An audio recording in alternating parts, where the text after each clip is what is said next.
খবর শুনছেন বর্তমান সংবাদ চ্যানেল থেকে। আজ জানাবো পশ্চিমবঙ্গ দেশ এবং বিশ্বের বাছাই করা গুরুত্বপূর্ণ 40টি তাজা সংবাদ।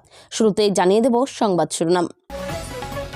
তৃণমূলকে ভোট দেওয়া মানে মুসলিম ঘরে নিজের মেয়ের বিয়ে দেওয়া, বিস্ফোরক মন্তব্য সৌমিত্র খাঁর। আনন্দপুরে অগ্নিকাণ্ডে নিখোঁজের সংখ্যা বেড়ে হলো 25, উদ্ধার 8টি ঝলসানো দেহ। সুপ্রিম কোর্টে গিয়ে কি আরও ঘেটে গেল? 1.5 কোটির কাছে শুনানির নোটিশ যাচ্ছে। দিদি ইডিকে হারিয়েছেন, পেন ড্রাইভের পেইন ভুলতে পারছে না বিজেপি, কলকাতায় এসে বললেন অখিলেশ। এসআইআর আবহে দিল্লি সফর করবেন মুখ্যমন্ত্রী মমতা, জাতীয় স্তরে বিরোধিতাকে সর্বাত্মক করে তোলায় লক্ষ্য তৃণমূলের নেত্রীর। নন্দীগ্রামে সমবায় দখল করে তৃণমূলের তাণ্ডব, জবাব দিলেন শুভেন্দু, দেখুন। অবৈধভাবে ভারতে প্রবেশ করে 2 বছরের বেশি সময় ধরে বসবাস, সীমান্ত থেকে গ্রেপ্তার 3 বাংলাদেশি। বিরিয়ানি নিয়ে বচসা, টিকিয়াপাড়ায় 2 গোষ্ঠীর সংঘর্ষে ধুন্ধুমার পরিস্থিতি, পড়ল মুহুর্মুহু বোমা। হাতে লাঠি, কাঁধে ব্যাগ নিয়ে 40 ফুট উপরে কদম গাছের ডালে বসে যুবক, হইচই শান্তিপুরে। সাধারণতন্ত্র দিবসের অনুষ্ঠানে মাতঙ্গিনী হলেন মান্তাগিনী, বাঙালির প্রতি অবহেলা, সরব তৃণমূল। উড়ানের পরই বিপর্যয়, আমেরিকায় ভয়ঙ্কর তুষারপাতের মাঝেই ভেঙে পড়ল বিমান, মৃত 8। অহেতুক মাথা ঘামানো বন্ধ করুন, সেলিমকে তোপ কংগ্রেসের, জোট কি তাহলে হচ্ছে না? মৃত্যু 3 জনের, নিখোঁজ আরও 3, কেন 12 ঘন্টার লড়াইয়েও বশ মানছে না আনন্দপুরের আগুন? হিঙ্গলগঞ্জে পরিবারের 3 জনের নামে এসআইআর শুনানির নোটিশ আসায় আতঙ্কে বৃদ্ধের মৃত্যু। সরস্বতী বিসর্জনের তুমুল অশান্তি, চলল ইট বৃষ্টি থেকে লাঠিচার্জ, 2 ক্লাবের সংঘর্ষে রণক্ষেত্র কৃষ্ণনগর। আরও এক কেলেঙ্কারি, 72 ঘন্টা ধর্মঘটের ডাক দিয়ে মমতার সরকার ফেলার রূপরেখা অভিজিতের, সঙ্গী রাজন্যা। বন্দে ভারত স্লিপারে চালু হতে পারে আমিষ খাবার, রেলমন্ত্রীকে সমস্যা জানান সুকান্ত, মিলেছে আশ্বাস। নন্দীগ্রামে ভিড়ের চাপে ভাঙল সেবাশ্রয় ক্যাম্পের গেটের একাংশ, জখম 3। ফিলিপিন্সে 350 যাত্রী নিয়ে ডুবে গেল ফেরি, মৃত অন্তত 15। শিক্ষিকা খুনে উত্তপ্ত তমলুক, হোটেলে ভাঙচুর, বাবার দাবি ছক কষে স্কুল থেকে নিয়ে যাওয়া হয়েছিল মেয়েকে। বিজেপি বিধায়কের গাড়ি আটকে ইট ছোড়ার অভিযোগ, খুনের হুমকি, আঙুল তৃণমূলের দিকে, বাঁকুড়ায় তুঙ্গে তরজা।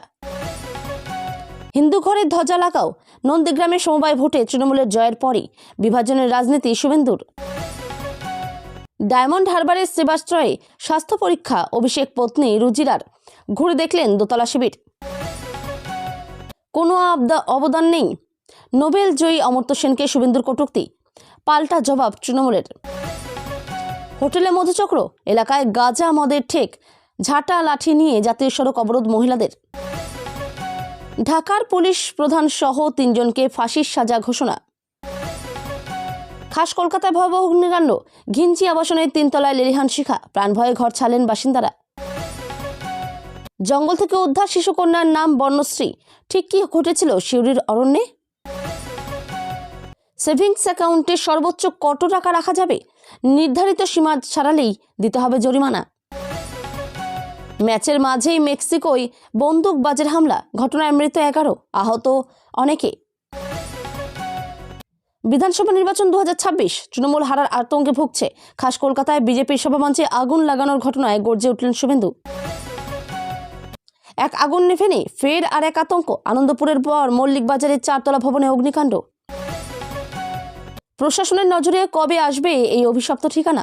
জরাজীর্ণ ঘরে মৃত্যুর প্রহর গুনছেন অসহায় মা ও মেয়ে।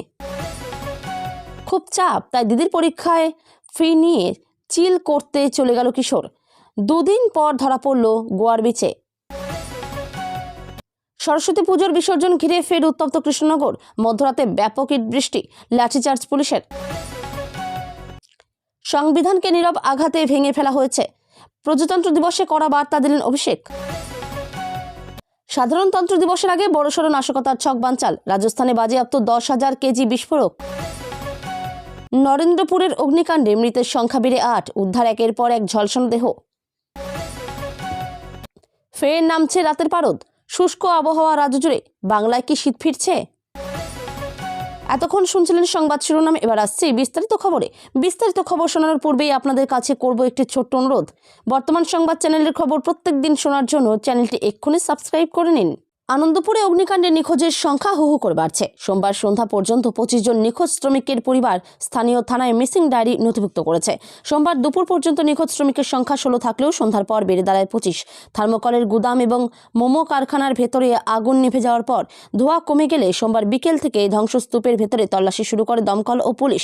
একের পর এক মৃতদেহ সেখান থেকে ঝলসানো অবস্থা উদ্ধার হয়। কোনো মৃতদেহ চেনা যাচ্ছে না। মৃত্যুপুরী আনন্দপুরের অগ্নিকাণ্ড স্থল থেকে মোট 8টি মৃতদেহ সোমবার সন্ধ্যা পর্যন্ত পুলিশ উদ্ধার করেছে। বাক্সি ধ্বংসস্তূপ সরানোর জন্য সেখানে হাজির হয়েছে জোরালো আলো লাগানো একাধিক পেলোডা। বাকি ধ্বংসস্তূপ সরানো হলে সেখানে নিখোঁজ শ্রমিকদের মৃতদেহ আছে কিনা তল্লাশি করে দেখবে দমকল ও পুলিশ। সোমবার বিকেলে এই ঘটনাস্থলে পৌঁছেছে ফরেনসিক বিভাগের বিশেষজ্ঞরা। মৃতদেহগুলিকে প্রথমে বাঙ্গুর হাসপাতালে নিয়ে যাওয়া হচ্ছে। মৃতদেহগুলি থেকেও ফরেনসিক বিশেষজ্ঞরা নমুনা সংগ্রহ করবে পরীক্ষার জন্য। কি করে আগুন লাগলো এবং মৃত্যু কিভাবে হলো তা জানতে তদন্ত শুরু হয়েছে। যত সময় যাচ্ছে সোমবার বিকেলের পর থেকে অগ্নিকাণ্ডের ধ্বংসস্তূপ থেকে আটকে থাকা ঝলসে যাওয়া একের পর এক শ্রমিকের দেহ উদ্ধার হচ্ছে। সোমবার বিকেলে প্রথমে দুটো ব্যাগ নিয়ে বেরিয়ে আসে পুলিশ নরেন্দ্রপুরের অগ্নিকাণ্ডস্থল থেকে। এরপর একের পর এক ঝলসে যাওয়া দেহ কাপড়ে মুড়িয়ে উদ্ধার করে পুলিশ। ইতিমধ্যে নিখোঁজ শ্রমিকদের পরিবারগুলি স্থানীয় থানায় নিখোঁজের ডায়েরি লিপিবদ্ধ করেছে। তবে স্থানীয়দের দাবি আরও একাধিক মৃতদেহ উদ্ধার হয়েছে। বারুইপুরের এসপি শুভ্রেন্দু কুমারের নেতৃত্বে মৃতদেহগুলি ব্যাগে করে সেখান থেকে নিয়ে যাওয়া হয়। পুলিশ সূত্রে খবর, আরও 3টি মৃতদেহ উদ্ধার হয়েছে। পরে আরও 2টি মৃতদেহ উদ্ধার হয়। সকালে আরও 3টি মৃতদেহ উদ্ধার হয়েছিল আগেই। থার্মোকলের গুদাম ও মোমো কারখানায় অগ্নিকাণ্ডের ঘটনায় মৃত্যুর সংখ্যা বেড়ে হলো 8। মোট 25 জন নিখোঁজ আছেন বলে দাবি করেছেন একাধিক শ্রমিকের পরিবার। আনন্দপুরের ভয়াবহ আগুনে নিখোঁজ পূর্ব মেদিনীপুরের ঠিকাদার সন্দীপ মাইতি। সন্দীপের খোঁজ না পেয়ে উৎকণ্ঠায় তার পরিবার। রবিবার গভীর রাতে আগুন লাগে আনন্দপুরের একটি নামজাদা মোমোর কারখানায়। বাংলায় এসআইআর নিয়ে কিছু প্রক্রিয়াগত প্রশ্ন তুলে সুপ্রিম কোর্টে মামলা করেছিল তৃণমূল কংগ্রেস। তারপর সর্বোচ্চ আদালতের নির্দেশে শনিবার লজিক্যাল ডিসক্রিপেন্সির তালিকা প্রকাশ করেছে। দেখা যাচ্ছে আদালতের নির্দেশের আগে যত সংখ্যক ভোটারের কাছে নোটিশ যাওয়ার কথা ছিল, সুপ্রিম কোর্টের রায়ের পর তার চেয়ে বেশি সংখ্যক ভোটারের কাছে হিয়ারিংয়ের নোটিশ যাচ্ছে। কারণ যেসব ছোটোখাটো অসঙ্গতি সিইও দপ্তর ঘরোয়াভাবে ঠিক করে ফেলেছিল, এখন সেগুলো খাতায় কলমে বা সাদা কালোই রাখতে চাইছে নির্বাচন কমিশন, যাতে সবটাই সুপ্রিম কোর্টের নজরে রাখা হয়। কিন্তু তা করতে গিয়ে যেভাবে নোটিশের বহর বেড়ে গেছে তা যুযুধান দুই শিবিরকেই বাঁধাচ্ছে।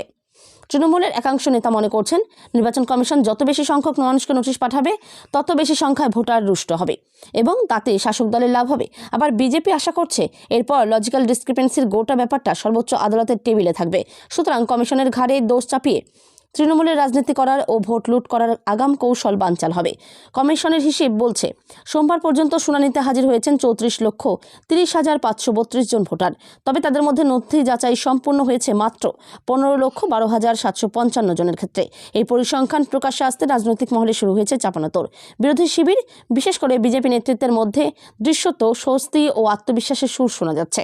অন্যদিকে শাসক দল তৃণমূলের কংগ্রেসের অভিযোগ, বিজেপির চাপেই কোটি কোটি সাধারণ মানুষকে অযথা হয়রানির মুখে ফেলছে নির্বাচন কমিশন। তৃণমূলের দাবি, লজিক্যাল ডিসক্রিপেন্সি বা তথ্যগত অসঙ্গতির নামে কমিশন নিজেরাই নিজেদের লজিক হারাচ্ছে। এই সিদ্ধান্তের রাজনৈতিক জবাব আগামী সোমবার সস্ত্রীক কলকাতায় পৌঁছেছেন সমাজবাদী পার্টির প্রধান অখিলেশ যাদব। মঙ্গলবার শহরে একটি পারিবারিক অনুষ্ঠানে যোগ দেওয়ার কথা তার। সেই উপলক্ষে এই সফর, যদিও তার আগমন ঘিরে রাজনৈতিক মহলে কৌতূহল তৈরি হয়েছে। এই সফরে মুখ্যমন্ত্রী মমতা বন্দ্যোপাধ্যায়ের সঙ্গে কোনো বৈঠক হয় কিনা তা নিয়ে জল্পনা চলছে। কলকাতা বিমানবন্দরে নামার পর সাংবাদিকদের মুখোমুখি হয়ে অখিলেশ যাদব চিরাচরিত ভঙ্গিতে বিজেপি ও কেন্দ্রীয় সরকারের বিরুদ্ধে তীব্র আক্রমণ শানান। সাম্প্রতিক রাজনৈতিক বিতর্ক টেনে তিনি কটাক্ষ করেন কেন্দ্রীয় শাসক দলকে। তার বক্তব্যে উঠে আসে আইপ্যাক ইডি অভিযানের পেনড্রাইভ বিতর্ক থেকে শুরু করে কেন্দ্রীয় তদন্তকারী সংস্থার ভূমিকা। অখিলেশের মন্তব্য, বিজেপি এখনও পেনড্রাইভের পেইন ভুলতে পারেনি। আর বাংলায় মুখ্যমন্ত্রী মমতা বন্দ্যোপাধ্যায় ইডিকে পরাস্ত করেছেন। এই বাস্তবতা মেনে নিতে পারছেন না গেরুয়া শিবির। এই প্রসঙ্গ টেনেই তিনি বাংলার রাজনৈতিক ভবিষ্যৎ নিয়ে নিজের মত স্পষ্ট করে দেন। অখিলেশ যাদবের দাবি, পশ্চিমবঙ্গে বিজেপির পরাজয় এখন সময়ের অপেক্ষা মাত্র। তার কথায়, বিজেপি নিজেই জানে যে তারা এই রাজ্যে জিততে পারবে না, তাই এখন তাদের একমাত্র লক্ষ্য সম্মানের সঙ্গে হার স্বীকার করা। অখিলেশের মন্তব্যে স্পষ্ট, বাংলার ভোটের অঙ্কে বিজেপির ভবিষ্যৎ নিয়ে তিনি কোনো সংশয় দেখছেন না। এদিন শুধু বাংলার রাজনীতি নয়, নির্বাচন সংক্রান্ত এসআইআর ইস্যুতেও কেন্দ্র এবং নির্বাচন কমিশনকে কড়া ভাষায় আক্রমণ করেন সমাজবাদী পার্টি প্রধান। তার দাবি, পশ্চিমবঙ্গে যা ঘটছে তার থেকেও গুরুতর পরিস্থিতি তৈরি হয়েছে উত্তরপ্রদেশে। সেখানে সেখানে আরও বেশি সংখ্যক ভোটারের নাম তালিকা থেকে বাদ পড়েছে বলে অভিযোগ করেন তিনি। অখিলেশের বক্তব্য অনুযায়ী বাংলায় যদি প্রায় 1 কোটি নাম বাদ পড়ে থাকে, তবে উত্তরপ্রদেশে সেই সংখ্যা 4 কোটির কাছাকাছি। পশ্চিমবাংলায় এসআইআর প্রক্রিয়া শুরু হয় 4ই নভেম্বর। ওই দিনই কলকাতায় মিছিলে হেঁটেছিলেন মমতা বন্দ্যোপাধ্যায় এবং অভিষেক বন্দ্যোপাধ্যায়। মিছিল শেষে সভা থেকে অভিষেক বলেন, নেত্রীর অনুমতি নিয়ে বলছি, একজনও বৈধ ভোটারের নাম বাদ গেলে দিল্লিতে 1 লক্ষ মানুষকে নিয়ে যাব। একজনও বৈধ ভোটারের নাম বাদ গেলে দিল্লিতে আন্দোলন নিয়ে যাওয়ার হুঁশিয়ারি দিয়ে রেখেছে তৃণমূল। সেই আবহেই সোমবার সাধারণতন্ত্র দিবসে রাজভবনের অনুষ্ঠানে ঘনিষ্ঠ বৃত্তে মুখ্যমন্ত্রী তথা তৃণমূলের সর্বময় নেত্রী মমতা বন্দ্যোপাধ্যায় জানিয়ে দিলেন তিনি দিল্লি যাচ্ছেন। আগামী 1 ফেব্রুয়ারি সংসদে বাজেট পেশ করবেন কেন্দ্রীয় অর্থমন্ত্রী নির্মলা সীতারমণ। তার আগে মঙ্গলবার কেন্দ্রের তরফে সর্বদল বৈঠক ডাকা হয়েছে। মমতা কবে দিল্লি যাবেন তার দিনক্ষণ এখনও চূড়ান্ত হয়নি। কারো কারো বক্তব্য, সংসদের অধিবেশন চলাকালীনই মমতা দিল্লি সফরে যেতে পারেন। তাতে বিজেপি বিরোধী দলগুলির নেতাদের সঙ্গে সংসদে তার দেখা হওয়ার সম্ভাবনা থাকবে। আবার কারো কারো বক্তব্য, এসআইআর সম্পন্ন হওয়ার পরে চূড়ান্ত ভোটার তালিকা প্রকাশের পরেই দিল্লি যেতে পারেন মমতা। যখনই যান, মমতার মূল উদ্দেশ্য থাকবে একটাই, এসআইআর নিয়ে রাজ্যে যা চলছে তাকে সর্বভারতীয় স্তরে তুলে ধরা। মুখ্য নির্বাচন কমিশনার জ্ঞানেশ কুমারের বিরুদ্ধে রাজনৈতিক আক্রমণ আরও ধারালো করা। পশ্চিমবাংলায় এসআইআর প্রক্রিয়া শুরু হয়েছিল 4ই নভেম্বর। ওই দিনই কলকাতায় রাস্তায় মিছিলে হাঁটছিলেন মমতা এবং অভিষেক বন্দ্যোপাধ্যায়। মিছিল শেষে জোড়াসাঁকো ঠাকুরবাড়িতে বাড়ির সামনে এই সভা থেকেই অভিষেকই প্রথম বলেছিলেন, নেত্রীর অনুমতি নিয়ে বলছি, একজনও বৈধ ভোটারের নাম বাদ গেলে দিল্লিতে 1 লক্ষ মানুষকে নিয়ে যাব। তারপরেও একাধিকবার অভিষেক ওই কথা বলেছেন। সোমবার ঘনিষ্ঠ বৃত্তের আলোচনায় নিজের যাওয়ার কথা জানিয়ে দিলেন মমতা স্বয়ং। গাংনাপুর থানার পুলিশের অভিযানে বাংলাদেশি নাগরিক সহ 2 ভারতীয় দালাল গ্রেপ্তার।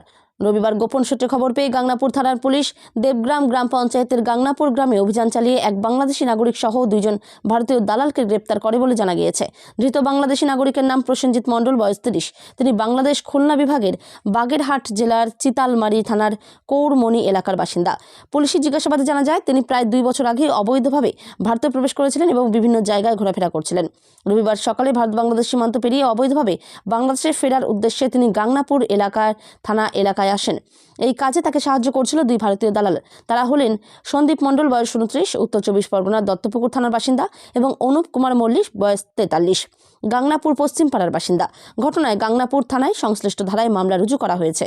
3 জনকে গ্রেপ্তার করে আজ আদালতে তোলা হচ্ছে। ভারতীয় 2 দালালকে পুলিশ হেফাজতে নিয়ে আরও জিজ্ঞাসাবাদ করা হচ্ছে। ঘটনার সঙ্গে যুক্ত অন্যদের খোঁজে পুলিশি অভিযান চলছে। অন্যদিকে 11 বছরের মেয়েকে যৌন হেনস্থা করল ষাটোর্ধ্ব প্রতিবেশী, যে হয়তো জন্ম থেকেই এই নাবালিকাকে দেখেছে। এমনই মারাত্মক অভিযোগ উঠেছে কোচবিহার জেলার মেখলিগঞ্জের জামালদহ অঞ্চলে। অভিযোগ, ওই নাবালিকা নদীর ধারে খড়ি আনতে গিয়েছিল। সেই সময় ধারালো অস্ত্র দেখিয়ে হাত মুখ চেপে ধরে যৌন হেনস্থা করে প্রতিবেশী পৌর। সেই সময় প্রতিবেশী এক গৃহবধূর নজরে আসতেই তিনি নির্যাতিতাকে উদ্ধার করে বাড়িতে দিয়ে আসেন। বৃহস্পতিবার দুপুরে এই ঘটনা নির্যাতিতার পরিবারের সদস্যরা জানলেও অভিযুক্ত ব্যক্তির হুমকির জেরে পুলিশের কাছে লিখিত অভিযোগ জানাতে পারেনি নির্যাতিতার বাবা। জীবনে ভাত, ডাল আর বিরিয়ানির তফাৎটা বুঝতে শেখো। এক সিনেমায় বলেছিলেন প্রসেনজিৎ চট্টোপাধ্যায়। খুব ভেবেচিন্তে বাঙালি পেটুকদের কথা মাথায় রেখে সংলাপ লেখা হয়েছিল, তা বলার অপেক্ষা রাখে না।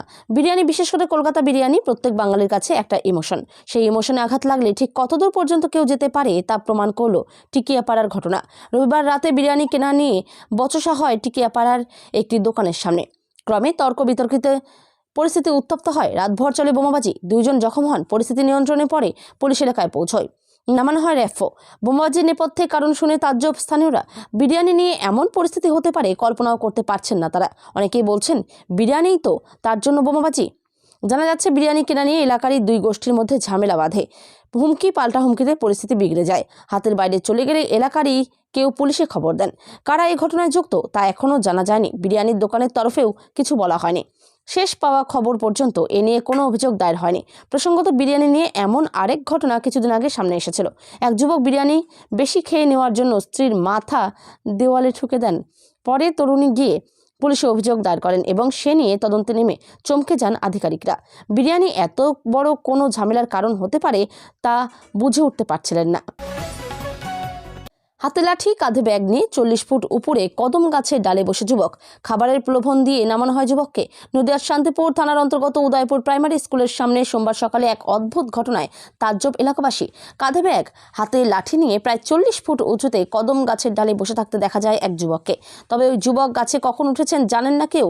স্থানীয় বাসিন্দারা জানিয়েছেন, সোমবার সকালে ঘুম থেকে উঠে গাছের নিচে একটি জামা পরে থাকতে দেখেন। পরে উপরে তাকিয়ে যুবককে দেখতে পেয়ে হতবাক হয়ে যান তারা। স্থানীয়রা যুবককে বারবার নিচে নামার অনুরোধ করলেও তিনি রাজি হননি।